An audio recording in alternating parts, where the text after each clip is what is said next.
much. I'll be here all week. Nice. And for the rest of my life. That was the intro. Some of you might know, but that was the intro to a song that I wrote a while ago called No Robots. And the meaning of the song, or the lyrics about the song, is about free will, freedom of choice, freedom to choose, freedom, and free will. And some of the lyrics are like, I can't decide if you're crazy or brave because you make us all able to choose our private fate. You know, you make it so we can choose evil, we can choose good, we can choose all of these things. And that's what the song is actually about. It's about free will. So it's actually a strange kind of love song, really. Yeah. Because... kind of sick. It's kind of a sick love song. Well, yes. And of course, the concept to me of free will is a really romantic concept. Right. And it's a really interesting thing to talk about in a song, because it's a very different perspective, firstly, on a love song. But it is a love song because love only exists because we have choice and we have free will. Absolutely.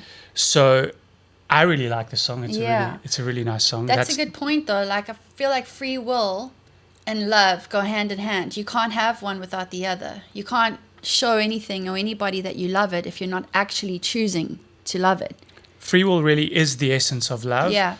So that's why this is a love song to me. Right. But it's a fun kind of apocalyptic take on it. Right. Because the idea that we could be, that we shouldn't be robots means that, you know, our choices could be good or bad. Yeah. So, because people think about robots in a bad way, but robots could also be programmed to be like really good and awesome all the time. Imagine if we were pre-programmed to be like on top form 100% of the time. We're so great. Like, yes, I'm just winning at life and everything is going perfectly. And that is also robotic in a weird way, that there's no up and down. There's no organic growth. There's nothing else going on there except like this robotic awesomeness from one level to the next of awesomeness. And we don't have that either, right? It's not real. Yeah. Well, good can't, in my opinion, exist without bad. Well, there has to be a contrast, because if everything was good, then how would you define good? Right. That's good. That's so smart. Are you smart? You are smart. Did you study at Ravi Zacharias School of Apologetics or something? I definitely did not. I know we didn't, but we would love to. Honestly, I would love to study at that apologetics school. He's a very, very clever and wise man. Super profound. For those of you who might know who he is. Yeah. But what I like about, you know, free will is this thing in the Bible, it does say that you have to choose this day. Will you live or die? You have to choose. And it's something that I like to ask myself often. Am I choosing to live or am I choosing to die? Are my actions and the things that I'm doing and the things that I'm letting out of my life, is it reflecting life or is it reflecting death? Am I choosing life or am I choosing death? And there's no way that we would be given that option if it wasn't even an option. Does that make sense? There's no way we would be given the option to choose if there was no option. There's an option to choose death and to choose evil and to choose bad. That is an option. But choosing life, like Bob Dylan says, you got to serve someone, because you do. It's gonna be one way or the other. You can't do both. With every decision you make, you're gonna choose one or the other. So, yeah, that's just like a little something that I keep in my mind that I like. And so, are you discussing the choice to either choose good or to choose bad? Yes, and that's what's so frightening, is that free will gives you the freedom to make that choice. It's nuts. We can choose to be evil and do evil things. That's how any evil even happens on the earth today, is because of that freedom to choose from free will. So I want to kind of gather it at this point, because the conversation, if you're coming from a religious point of view in this conversation, then the concept is that God has created us with free will, which that is our personal viewpoint. That is my viewpoint 100%. So, but if you're coming from an evolutionary or an atheistic point of view, then, you know, there's a lot about that personally I don't understand. But is it safe to say that then there's an agreement that there is free will if you're coming from that point of view? Because that's something I'm really curious about. If we evolved from the Big Bang or whatever the different theories are, then do we have free will? And when did we evolve into having free will? When was the transition? Right. Somewhere after the monkeys, or like when did it actually happen? Anyway, so Right. That's the question for me. But basically, what I'm trying to get to is, I feel like most people, at least people who haven't, got that kind of deep desire to study things more intensely and philosophy and getting into those things, which we're not. We're just two normal people. That's our disclaimer in this conversation. And disclaimer is we are not apologetics at all. We're not apologetics, And but it's not just that. Everything we know about anything we're talking about comes out of our own relationship, sometimes with God, sometimes with each other, sometimes with the world, with other people. Everything that we're going to say in our podcast is about our view and our perception as we understand it. And that is literally it. We have nothing else to back us up other than our perception. We're not scholars either, and so you might not have heard of the word apologetics, but we're not scholars True. either. We're not philosophers. We're none of those things. I find some of it interesting, Yeah. but that's a life pursuit. So we're not trying to argue a point here, and we're not trying to convince someone of something. We're talking about something that we're excited about. Yeah. And so I think for me, just that I want to establish that there's a definite, at least a majority agreement that on earth we have free will. That's what I'm Sure. getting at. So everyone feels like to some degree we have free will. If you don't, then chances are you're into other deeper stuff, and then, that's a different conversation. Okay, but so if we have free will, isn't that beautiful? And isn't that an amazing thing? Yes. Because Yeah. we as humans have the ability, and depending on where you fit in with pets and animals and things like that, we as humans have this the supreme ability to love. Yeah. And I can't comment on how many animals or entities really have that ability to truly love, rather than learning habits and learning repetitions in habits. Who can truly love other than humans? And for me, I think animals can love. I'm serious. I do. I think animals can love. well, maybe animals have free will too. They just have less brain cells to choose. Well, it's just less detrimental, I think, for an animal. Yeah. That's the difference, I think. But the supremacy of love basically just means for me that love only matters because we can experience someone else's choice to love us. And that's really the special thing about it. So if you believe there's free will, then you can reconcile with the idea that, wow, if someone chooses to love me, that's really the absolute best experience and feeling that we can have on earth. Yeah. Is someone else's choice, completely out of their own, Yeah. to love us. And from where we sit and from our view on the world, that is the single thing that the God that created us most desires. Yeah. That's the thing he wants the most, to the point where he could have created robots. Yep. He could have, and this Yep. is really what the song is about. He could have created robots, but he didn't, because he would rather risk us making a whole bunch of really bad decisions in order for him to experience us choosing him Yeah. than forcing us to choose him. Yep. Because even a sovereign God that we believe in don't have the ability to force us to love him.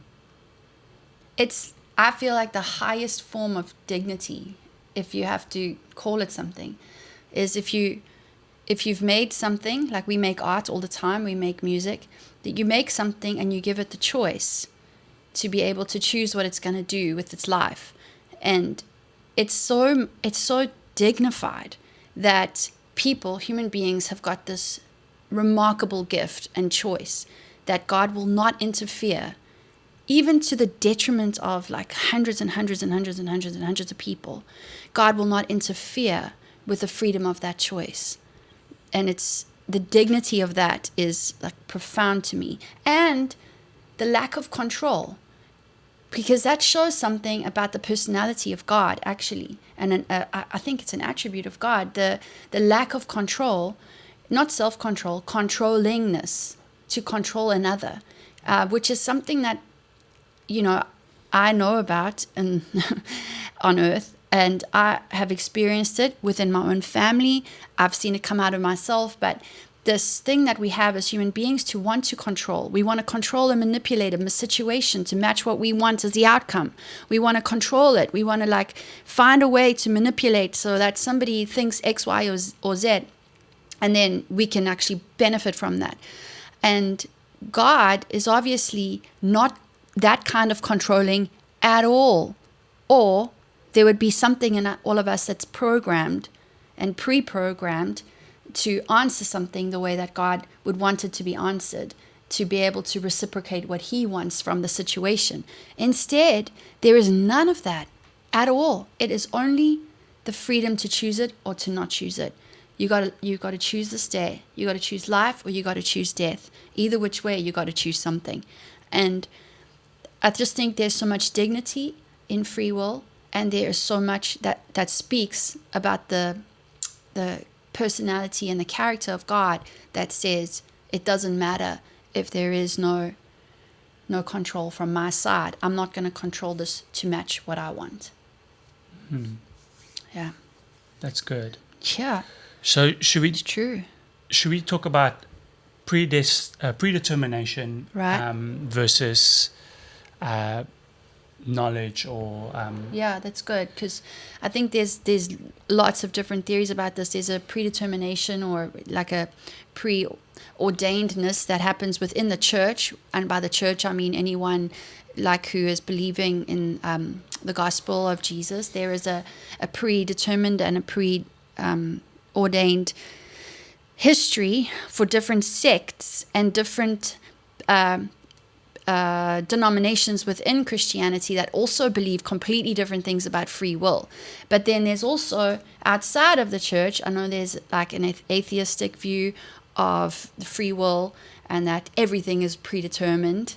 Well, I feel like one of the biggest hurdles, if you do not believe in God, understandably so, because it's a difficult concept, is the fact that there's biblical reference of God being all-knowing and, sort of seeing our actions in the future and seeing ahead and knowing the choices that we're going to make and stuff. So that's described in the Bible. God is described to know those things. And so that's really what I want to talk about, because determination suggests that God would have made us with certain hardwired things to act a certain way. And tough deal if that's not a good way, Sorry for you. That's determination or predetermination. And yeah, that doesn't sound great to me either, because I'm not sure I really want to believe in something like that.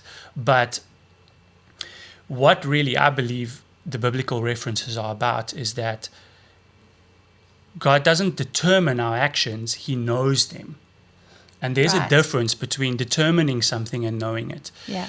The example I want to use is, some of you may be parents.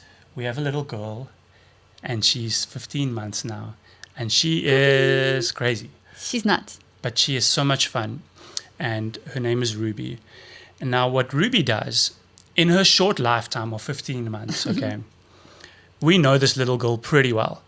I kind of know, I can watch her and I can see, she's going to do this, So she loves to go for the TV remote and run and dance in circles like she's got the power. She is. I want to get that song. I got the power. And she could dance to it when she steals the TV remote. Because honestly, that's the dance. That is the dance and that is the song. She gets the remote at that moment. And she starts twirling with joy and starts pressing all the buttons and just cannot believe that things are happening while she's pressing that thing. And she's in charge. And whatever those things are, But So the difference here between determination and knowledge is that I can't determine that Ruby is going to pick up the remote when I see her walking towards it on the couch. I can't tell her, do that, Ruby. I can't force her to do that. But I know she's going to do it. I can see because I know her so well. Yeah. Even in just her short lifetime, I know her so well that I can see this little girl is going to go pick up the remote on the couch, and then she is going to dance, and she's going to do this, and she's going to do that. And then if I try and take it from her, she's going to scream. And I know literally 10 minutes of series of actions that will happen if Ruby makes a choice. It's still Ruby's choice to pick up the remote or not. She could surprise me and walk up to it and not pick it up. And guess what? Then I know also what the response to that is. I know how she's going to act then. Yeah. You see, I know what happens in both scenarios with both choices. It doesn't mean that I've determined and forced her to make certain choices or predetermined her to make certain choices. But I know the scenario of both. So if you think about God and being all knowledgeable and sovereign, how much more, firstly, does he know us? If he's created us, surely he knows us. He knows the inner workings of our mind. And then, of course, he knows the probability of us making certain choices, the extremely high probability of us making certain choices. Now, not only does he know that, he knows what would be the right word for this, but he can not only just see the one path of choice, he can see the outcome of 1 million different choices that we might make in any moment. Right. He so can what you're see saying is the that result of those choices. What you're saying is we are infinite. I mean, we are finite. God is infinite. And if we, in our finite little way, can understand our own child and what she will do with one circumstance, one set of circumstance, how much more a God who is infinite and has infinite knowledge and infinite in every way and omnipotent in every way, how much more with this tiny little thing that we have with our own child, how much more would it be amplified? How much more would the volume just be turned up? Well, he knows every possible variable of consequence. Right. He has been around since the beginning, according to us. Yes. So he knows every possible variable of consequence, which is why I'm saying that's not predetermination. That's just knowing a lot of stuff. That's just knowing somebody, and knowing us very well. That's true. He has seen through the course of humans every possible choice and every possible consequence. But can I just add this? Because then if I'm going to look at it from another point of view, this is from a Christian point of view, and from one of the sects of Christianity, one of them is Calvinism, talking about how their idea of predetermination is that God has ordained whatsoever to come to pass. So basically, there is not a thing that you can do about it because God has already ordained it to happen. And I don't agree with that. I don't agree with that kind of, it's been ordained that it will happen, it will be this, and that's the end of it. I don't agree in my heart because that it actually goes against the thing that God is uncontrolling and gives freedom. You see, if we are stripped of our choice in any single tiniest matter, then the purity of love cannot exist. And God created us purely for relationship and for love. Right. He created us, if you're like a Bible person now, don't like get upset with me if I'm saying the wrong thing here, because it's possible. If you're a Bible person. I think of things and I'm not always sure that they're correct or okay to say. I love that. But basically what I'm trying to say is God couldn't love himself. Yeah. Because he, in his Trinity and in all the stuff that we believe, like he couldn't love himself, even though technically, the suggestion is that he's 3 in 1. Mm-hmm. He still couldn't love himself because, well, theoretically, the choice of that would be that well, you're still not really receiving something from someone that is not you and not choosing to love you. Right. So the point is, he made us. Anyway, that gets really confusing. That's confusing and complicated. But That's he another made day's us. discussion. It's another discussion. But he made us because he wanted relationship. Right. He wanted to make someone who could choose to love or to not love him. And, that is why I'm saying, like, if any single choice is stripped from us, then that doesn't exist anymore. Yeah. If any part of our life is controlled by him, that doesn't work anymore. He helps, he guides, he intervenes. If we ask, that's another thing. People go, why didn't God stop the Holocaust? Why didn't God do this? Why didn't God do that? If God is good, why wouldn't God do this? Why wouldn't God do that? And many times the answer is, well, did you actually ask? Did you ask? Or did you live your life however you were living your life at the time, and then something bad happened, and then you shake your fist at God? Like all of a sudden, now God's got something to do with your life. When this whole other time you've been living apart from God and he's got nothing to do with your life, then something bad happens and you go, you see, God is stupid. God doesn't exist. God is whatever else you're going to say. See, evil exists still on earth today because God took the great risk of giving us that choice. Right. And he cannot deviate from that risk. He cannot deviate from that from his decision to give us that, because we could never truly love him if he controlled us in any way. What I do believe, however, which I'm sure a lot of Christians believe, is that we spend a lot of time and energy yielding our will to God, saying to him, we want to see your will in our lives. We want to see the best for our lives. Not my will, but yours we be sing done. many things in worship and we pray many things. Yeah. And I believe that gives God permission Yes.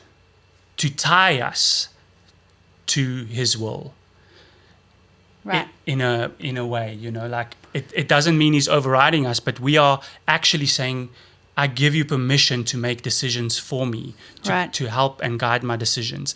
And that's also where I believe the preordained thing comes in, because God probably has a really excellent view of how he'd like it all to work out. Right. At the end of the day. And that's the ordination that he has for our lives. I believe there's a purpose to our lives, and that he has a view of, like, nailed it, That would be nice. Yeah. So, but none of that conflicts in any way with the fact that we can choose this way or that way. We can choose good for evil. So at this point, I'd like to just talk about this little quote from Stephen Hawking, which I'm not really the biggest Stephen Hawking fan in the world, of course, but I think it's really interesting because... Well, he actually represents the total opposite view generally. Right. To us. Yeah, our opposite to our view. Yes. But in this, we can actually probably agree that he said that I have noticed even people who claim that everything is predestined and that we can do nothing to change it, still look when they cross the road. Awesome. But that's good. So true. Yeah. It's really clever. And so there's some dispute between us over who said this, Stephen Hawking or Richard Hawking. It's Richard Hawking for sure. I don't know who that is. It is. Well, anyway, I heard someone speak about this, about a conference. No, it was Stephen Hawking, because he had the teleprompter and everything. Anyway, so that they heard him basically give this whole thing about, why he's like agreeing with predetermination, and then at the end of it kind of refutes his whole point by saying, well, I don't know anything about what I'm predetermined to do, so then am I really predetermined? Which was another mic drop. Which is just a bunch of intellectual confusion, which I love it when intellectual people get confused. Yep. It's my favorite. Well, you were doing pretty good in terms of the intellectual stuff. Thank you. That's nice. Yeah. Foreknowledge of God and la la la la. It's good stuff, honey. So that was the one thing that I wanted to say. But probably to wrap everything up, it would be good to just talk about this quote also from C.S. Lewis, which is, why then did God give them free will? Because free will, though it makes evil possible, is also the one thing that makes possible any joy or any love worth having at all. Yeah. Bam. That's it. It's fantastic. It's powerful. And yeah, that's why I'm really infatuated with free will, because it's really the only thing that makes love a decision and a choice. Yeah. And acting out of love, a decision and a choice. And when we choose to love someone, the fulfillment that that person can experience because you choose to love them as they are, and despite their flaws and their issues, that's an amazing feeling. Mm-hmm. Because you actually can choose those things on, I want to love this person despite the issues that we all have. Yeah. So it's really an amazing feeling. And doing that before, you don't have any security in the future. Yeah. You don't have anything that you're deciding toward. You're just making this decision here and now, like it's a blanket decision before you have any of the rest of the facts. That's super romantic. So romantic. It has the ability to make Yeah. you feel a level of fulfillment like nothing else. Yep. So to end off, no robots. Here is the bridge of no robots. Well, and then if you can send us whatever comments or whatever you're thinking, feedback, disagreements, agreements, whatever you're thinking, maybe it's enough to actually do another whole episode of No Robots. This is a conversation. Yep. We're having a conversation. Yep. We want you to be a part of the conversation. Mm-hmm. There's no right or wrong. We just want to talk. Yep. So here it is, the bridge. Oh, it's poetry, it's genius. You don't want robots, you want our love. So you let us carry on like this, 'cause you don't want robots, you want our love. And still we blame you when we call your names, but you don't want robots, you want our love. And you go and give it to us all the same, all the same, all the same. Thank you. Tune in next time and send comments.